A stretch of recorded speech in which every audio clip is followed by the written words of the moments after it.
It's Sybil Wilkes with what you need to know.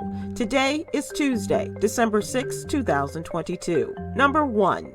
Voters in Georgia will head to the polls today to decide the runoff election in the state's U.S. Senate race. Recent polling shows Democratic Senator Raphael Warnock has a narrow lead over Republican challenger Herschel Walker. Almost 1.9 million Georgians set a record casting ballots in the abbreviated early voting period. There's also an increase in voters who voted in last week's runoff election but did not vote in the general election, stating they recognize the importance of this race. If Reverend Warnock wins, it would give Democrats a clean Senate majority, one that does not rely on Vice President Kamala Harris's tie-breaking vote and allows Majority Leader Chuck Schumer more control of key committees and some slack in potentially divisive judicial and administrative confirmation fights. Number 2, the Supreme Court is about to confront the case of a new election, a Republican-led challenge asking the justices for a novel ruling that could significantly increase the power of state lawmakers over elections for Congress and the presidency. The court is set to hear arguments Wednesday in a case from North Carolina, where Republican efforts to draw congressional districts heavily in their favor were blocked by a Democratic majority on the state Supreme Court because the GOP map violated the state constitution. The GOP hopes the court will validate the independent state legislature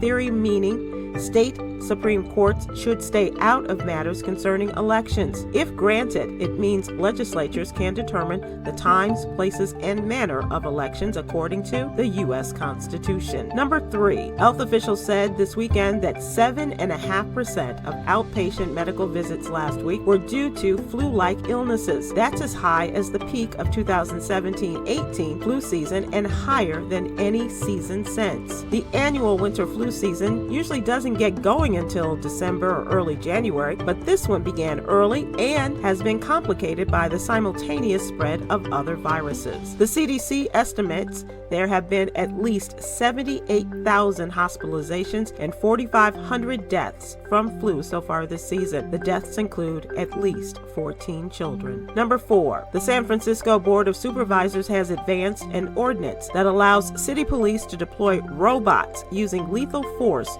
during extraordinary circumstances when the risk of loss of life to members of the public or officers is imminent, and officers cannot subdue the threat after using alternative force options or de-escalation tactics. More than 6 years ago, Dallas police used a robot with an explosive device to kill a suspect holed up inside a parking garage after an ambush that killed 5 police officers and injured 7 others, along with 2 civilians. Number 5, the IRS recently announced cost of living adjustments that apply to the dollar limitations for pensions, as well as other qualified retirement plans for 2023. The amounts increased more than they have in recent years due to inflation. Read more about the specific changes in today's What You Need to Know newsletter. Here's your daily inspiration from Yogi's Jewels.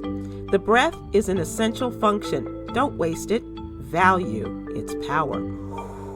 Okay. Join me today live on YouTube and Facebook at 7 p.m. Eastern, 6 p.m. Central with comedian extraordinaire Damon Williams and our contributor Cameron Riley as we discuss today's top headlines and more. To subscribe to my free daily newsletter, please visit SybilWilkes.com. I'm Sybil Wilkes. Be informed, be empowered.